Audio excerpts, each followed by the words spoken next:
हिंदी साहित्य में आइए आज सुनते हैं मुंशी प्रेमचंद्र द्वारा रचित नशा। स्वर है चंद्रशेखर। ईश्वरी एक बड़ी जमींदार का लड़का था और मैं एक गरीब क्लर्क का, जिसके पास मेहनत मजूरी के सिवा और कोई जायदाद न थी। हम दोनों में परस्पर बहसें होती रहती थी। मैं जमींदारी की बुराई करता, उन्हें हिंसक पशु और खून चूसने वाली जोक और वृक्षों की चोटी पर फूलने वाला बंझा कहता। वह जमींदारों का पक्ष लेता, पर स्वभावतः उसका पहलू कुछ कमजोर होता था, क्योंकि उसके पास जमींदारों के अनुकूल कोई दलील न थी। वह कहता कि सभी मनुष्य बराबर नहीं होते, छोटे-बड़े हमेशा होते रहते हैं और होते रहेंगे। लचर दलील थी, किसी मानुषी या नैतिक नियम से इस व्यवस्था का औचित्य करना कठिन था। मैं इस वाद-विवाद की गर्मी-गर्मी में अक्सर तेज हो जाया करता और लगने वाली बात कह जाता, लेकिन ईश्वरी हार कर भी मुस्कुराता रहता था। मैंने उसे कभी गर्म होते नहीं देखा। शायद इसका कारण यह था कि वह अपने पक्ष की कमजोरी समझता था। नौकरों से वह सीधे मुंह बात नहीं करता था। अमीरों में जो एक बेदर्दी और उदंडता होती है, उसमें उसे भी प्रचुर भाग मिला था। नौकर ने बिस्तर लगाने में जरा भी देर की, दूध जरूरत से ज्यादा गर्म या ठंडा हुआ, साइकिल अच्छी तरह से साफ न हुई, तो वह आपे से बाहर हो जाता। सुस्ती या बदतमीजी उसे जरा भी बर्दाश्त न थी, पर दोस्तों से और विशेषकर मुझसे उसका व्यवहार सौहार्द और नम्रता से भरा हुआ होता था। शायद उसकी जगह मैं होता तो मुझमें भी वही कठोरताएं पैदा हो जाती जो उसमें थीं, क्योंकि मेरा लोक प्रेम सिद्धांतों पर नहीं, निजी दशाओं पर टिका हुआ था। लेकिन वह मेरी जगह होकर भी शायद अमीर ही रहता, क्योंकि वह प्रकृति से ही विलासी और ऐश्वर्य प्रिय था। अब की दशहरे की छुट्टियों में मैंने निश्चय किया कि घर न जाऊंगा। मेरे पास किराए के लिए रुपए न थे और न घरवालों को तकलीफ देना चाहता था। मैं जानता हूँ वे मुझे जो कुछ देते हैं वह उनकी हैसियत से बहुत ज्यादा है। उसके साथ ही परीक्षा का ख्याल था। अभी बहुत कुछ पढ़ना है। बोर्डिंग हाउस में भूत की तरह अकेले पड़े रहने को भी जीना चाहता था। इसलिए जब ईश्वरी ने मुझे अपने घर का न्योता दिया, तो मैं बिना आग्रह के राजी हो गया। ईश्वरी के साथ परीक्षा की तैयारी खूब अच्छी हो जाएगी। वह अमीर होकर भी मेहनती और ज़हीन है।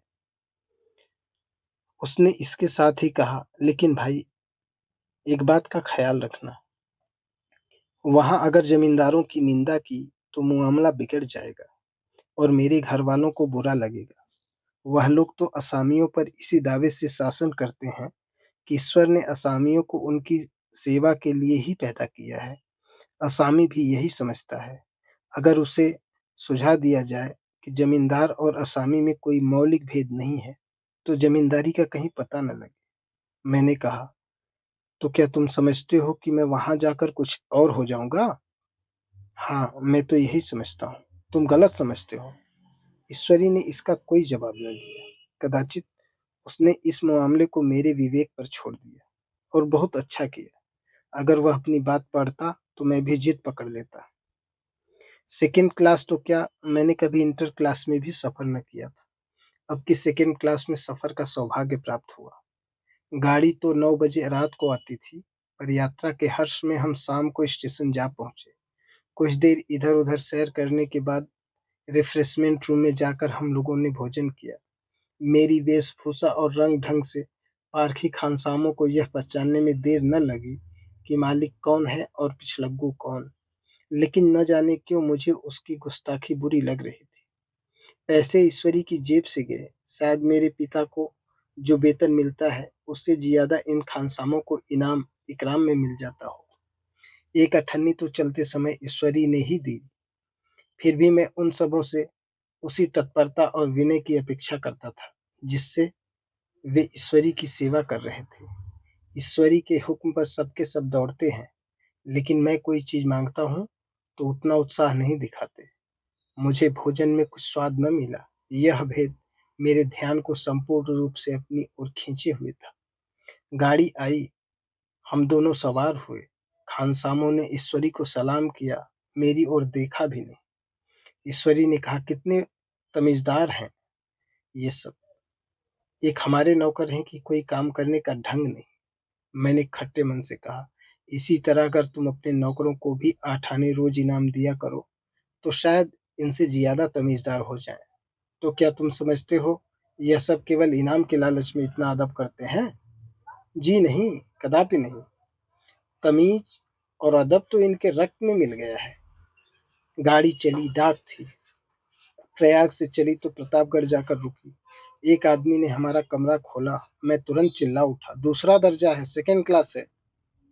उस मुसाफिर ने डिब्बे के अंदर आकर मेरी ओर विचित्र उपेक्षा की दृष्टि से देखकर कहा, जी हाँ, सेवा कितना समझता है, और बीच वाले बर्थ पर बैठ गया। मुझे कितनी लज्जा आई, कह नहीं सकता।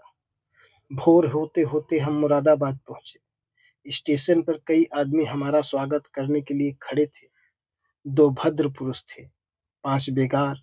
बेगारों ने हमारा लगेज उठाया। दोनों भद्र पुरुष पीछे पीछे चले। एक मुसलमान था, रियासत अली, दूसरा ब्राह्मण था, राम हरख। दोनों ने मेरी ओर अपरिचित नेत्रों से देखा, मानो कह रहे हैं, तुम कौवे होकर हंस के साथ कैसे?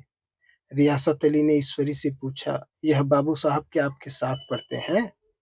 ईश्वरी ने जवाब दिया, हाँ, साथ पढ़ते भी हैं और साथ रहते भी हैं। यूं कहिए कि आप ही की बदौलत में इलाहाबाद पड़ा हुआ हूँ, नहीं कब का लखनऊ चला आया होता। अब कि मैं इन्हें घसीट लाया। इनके घर से कई तार आ चुके थे, मगर मैंने इनकारी जवाब दिलवा दिए। आखिरी तार तो अर्जेंट था, जिसकी फीस 4 आने प्रति शब्द है, पर यहाँ से भी उसका जवाब इनकारी ही गया। दोनों सज्जनों ने मेरी ओर चकित नेत्रों से देखा, आतंकित हो जाने की चेष्टा करते जान पड़े। रियासत अली ने अर्ध शंका के स्वर में कहा, लेकिन आप बड़े सादे लिबास में रहते हैं। ईश्वरी ने शंका का निवारण किया, महात्मा गांधी के भक्त हैं साहब, खद्दर के सिवा कुछ पहनते ही नहीं। पुराने सारे कपड़े जला डाले। यूं कहो कि राजा हैं। 2.5 लाख सालाना की रियासत है, पर आपकी सूरत देखो तो मालूम होता है कि अभी अनाथालय से पकड़ के आए हैं। राम हरख बोले, अमीरों का ऐसा स्वभाव बहुत कम दिखने में आता है, कोई भाप ही नहीं सकता। रियासत अली ने समर्थन किया, आपने महाराजा चांगली को देखा होता तो दांतों तले अंगुली दबाते। एक गाढ़े की मिर्जई और चमरौधे जूते पहने बाजारों में घूमा करते थे। सुनते हैं एक बार बेगार में पकड़े भी गए थे, और उन्हीं ने 10 लाख में कॉलेज खोल दिया। मैं मन में कटा सा जा रहा था, पर न जाने क्या बात थी कि यह सफेद झूठ उस वक्त मुझे हास्यास्पद न जान पड़ा। उसके प्रत्येक वाक्य के साथ मानो मैं उस कल्पित वैभव के समीप तर आता जाता था। मैं सवार नहीं हूँ। हाँ, लड़कपन में कई बार लद्दू घोड़ों पर सवार हुआ हूँ। यहाँ देखा तो 2 कला रास घोड़े हमारे लिए तैयार खड़े थे। मेरी तो जान ही निकल गई। सवार तो हुआ, पर बोटियां कांप रही थी। मैंने चेहरे पर सिकन न पड़ने दिया। घोड़े को ईश्वरी के पीछे डाल दिया। खैरियत यह हुई कि ईश्वरी ने घोड़े को तेज न किया, वरना शायद मैं हाथ पैर तुड़वा कर लौटता। संभव है ईश्वरी ने समझ लिया हो कि यह कितने पानी में है। ईश्वरी का घर क्या था, किला था। इमामबाड़े का सा फाटक, द्वार पर पहरेदार टहलता हुआ, नौकरों का कोई हिसाब नहीं। एक हाथी बंधा हुआ। ईश्वरी ने अपने पिता, चाचा, ताऊ आज सबसे मेरा परिचय कराया, और उसी अतिशयोक्ति के साथ। ऐसी हवा बांधी कि कुछ न पूछिए। नौकर चाकर भी नहीं, घर के लोग भी मेरा सम्मान करने लगे। देहात के जमींदार, लाखों का मुनाफा, मगर पुलिस कांस्टेबल को अफसर समझने वाले कई महाशय तो मुझे हुजूर हुजूर कहने लगे। जब जरा एकांत हुआ तो मैंने ईश्वरी से पूछा, तुम बड़े शैतान हो यार, मेरी मिट्टी क्यों पलीत कर रहे हो? ईश्वरी ने दृढ़ मुस्कान के साथ कहा, इन गधों के सामने यही चाल जरूरी थी, वरना सीधे मुंह बोलते भी नहीं। जरा देर बाद नाई हमारे पांव दबाने आया। कुंवर लोग स्टेशन से आए हैं, थक गए होंगे। ईश्वरी ने मेरी ओर इशारा करके कहा, पहले कुंवर साहब के पांव दबा। मैं चारपाई पर लेटा हुआ था। मेरे जीवन में ऐसा शायद ही कभी हुआ हो कि किसी ने मेरे पांव दबाए हो। मैं इसे अमीरों के चोचले, रईसों का गधापन और बड़े आदमियों की मुटमर्दी का जाने क्या-क्या कहकर ईश्वरी का परिहास किया करता था। और आज मैं पोतड़ों का रईस बनने का स्वांग भर रहा था। इतने में 10 बज गए। पुरानी सभ्यता के लोग थे। नई रोशनी अभी केवल पहाड़ की चोटी तक पहुंच पाई थी। अंदर से भोजन का बुलावा आया। हम स्नान करने चले। मैं हमेशा अपनी धोती खुद छाँट लिया करता हूँ, मगर यहाँ मैंने ईश्वरी की ही भांति अपनी धोती भी छोड़ दी। अपने हाथों अपनी धोती छाँटते शर्म आ रही थी। अंदर भोजन करने चले। हॉस्टल में जूते पहने मेज पर जा डटते थे। यहाँ पाँव धोना आवश्यक था। कहार पानी लिए खड़ा था। ईश्वरी ने पाँव बढ़ा दिए। कहार ने उसके पाँव धोए। मैंने भी पाँव बढ़ा दिए। कहार ने मेरे पाँव भी धोए। मेरा वह विचार न जाने कहाँ चला गया था। सोचा था वहाँ देहात में एकाग्र होकर खूब पढ़ेंगे, पर यहाँ सारा दिन सैर सपाटे में कट जाता था। कहीं नदी में बजरे पर सैर कर रहे हैं, कहीं मछलियों का या चिड़ियों का शिकार खेल रहे हैं, कहीं पहलवानों की कुश्ती देख रहे हैं, कहीं शतरंज पर जमे हैं। ईश्वरी खूब अंडे मंगवाता और कमरे में स्टोव पर आमलेट बनते। नौकरों का एक जत्था हमेशा घेरे रहता। अपने हाथ-पाँव हिलाने की कोई ज़रूरत नहीं, केवल ज़बान हिला देना काफ़ी है। नहाने बैठो तो आदमी नहलाने को हाजिर, लेटो तो आदमी पंखा झलने को खड़े। मैं महात्मा गांधी का कुंवर चेला मशहूर था। भीतर से बाहर तक मेरी धाक थी। नाश्ते में जरा भी देर न होने पाए, कहीं कुंवर साहब नाराज न हो जाएं। बिछावन ठीक समय पर लग जाए। कुंवर साहब के सोने का समय आ गया। मैं ईश्वरी से भी ज्यादा नाजुक दिमाग बन गया था, या बनने पर मजबूर किया गया था। ईश्वरी अपने हाथ से बिस्तर बिछा ले, लेकिन कुंवर मेहमान अपने हाथों से कैसे अपना बिछावन बिछा सकते हैं? उनकी महानता में बट्टा लग जाएगा।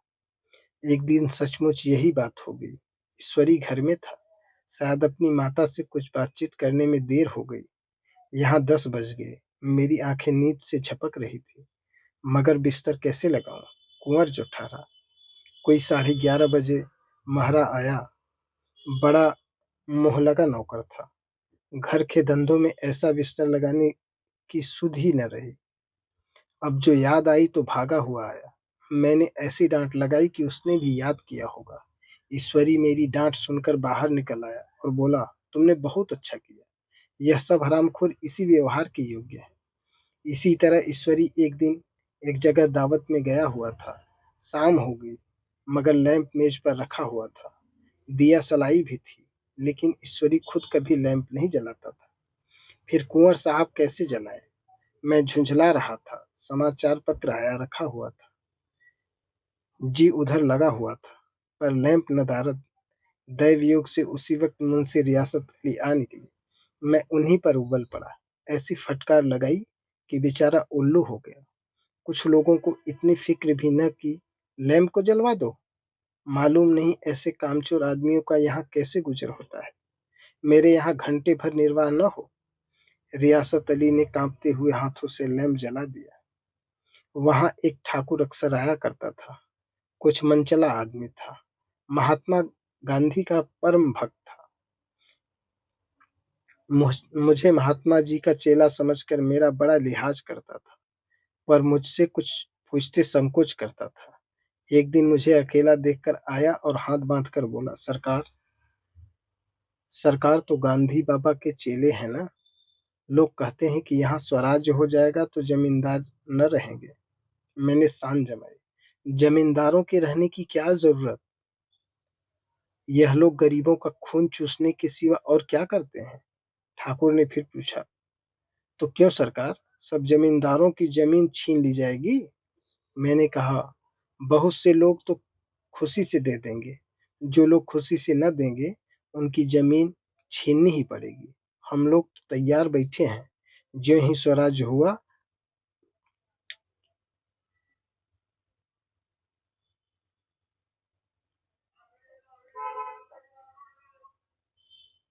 ज्यों ही स्वराज हुआ, अपने इलाके असामियों के नाम हिब्बा कर देंगे। मैं कुर्सी पर पांव लटकाए बैठा था। ठाकुर मेरे पाँव दबाने लगा, फिर बोला, आजकल जमींदार लोग बड़ा जुल्म करते हैं सरकार। हमें भी हुजूर अपने इलाके में थोड़ी सी जमीन दे दें तो चलकर वहीं आपकी सेवा में रहें।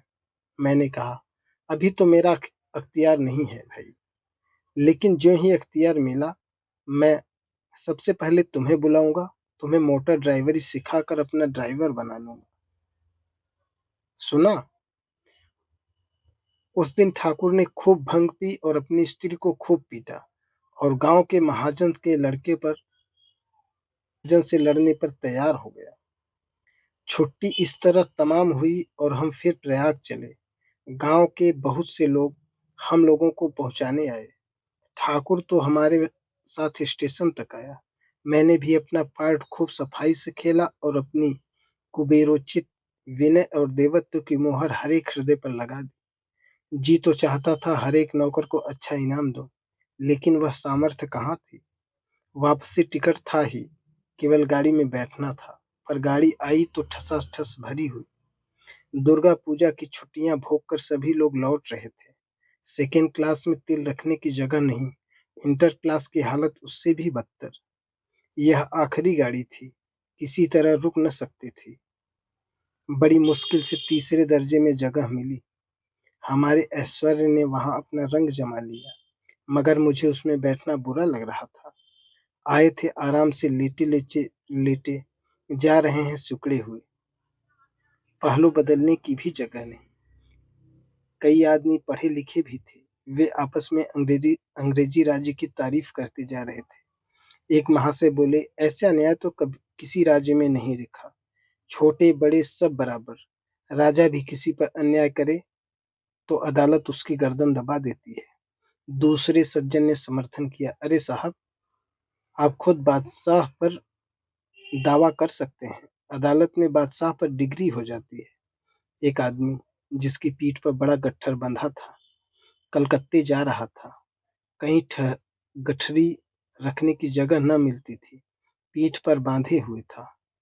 इससे बेचैन होकर बार बार द्वार पर खड़ा हो जाता। मैं द्वार के पास ही बैठा हुआ था। उसका बार बार आकर मेरे मुंह को अपनी गठरी से रगड़ना मुझे बहुत बुरा लग रहा था। एक तो हवा यूं ही कम थी, दूसरे उस गंवार का आकर मेरे मुंह पर खड़ा हो जाना मानो मेरा गला दबाना था। मैं कुछ देर तक जब्त किए बैठा रहा। एकाएक मुझे क्रोध आ गया। मैंने उसे पकड़कर पीछे ठेल दिया और दो तमाचे जोर जोर से लगाए। उसने आंखें निकाल कर कहा, क्यों मारते हो बाबूजी? हमने भी किराया दिया है। मैंने उठकर दो तीन तमाचे और जड़ दिए। गाड़ी में तूफान आ गया। चारों ओर से मुझ पर बौछार पड़ने लगी। अगर इतने नाजुक मिजाज हो तो अव्वल दर्जे में क्यों नहीं बैठे? कोई बड़ा आदमी होगा तो अपने घर का होगा। मुझे इस तरह मारते तो दिखा देता। क्या कसूर किया था बेचारे ने? गाड़ी में सांस लेने की जगह नहीं, खिड़की पर जरा सांस लेने खड़ा हो गया तो उस पर इतना क्रोध? अमीर होकर क्या आदमी अपनी इंसानियत बिल्कुल खो देता है? यह भी अंग्रेजी राज्य है जिसका आप बखान कर रहे थे। एक ग्रामीण बोला, दफ्तर में घुसन तो पावत नहीं, उस पर इतना मिजाज? ईश्वरी ने अंग्रेजी में कहा, वीर, तुम कितने मूर्ख हो। और मेरा नशा अब कुछ कुछ उतरता हुआ मालूम होता था। धन्यवाद।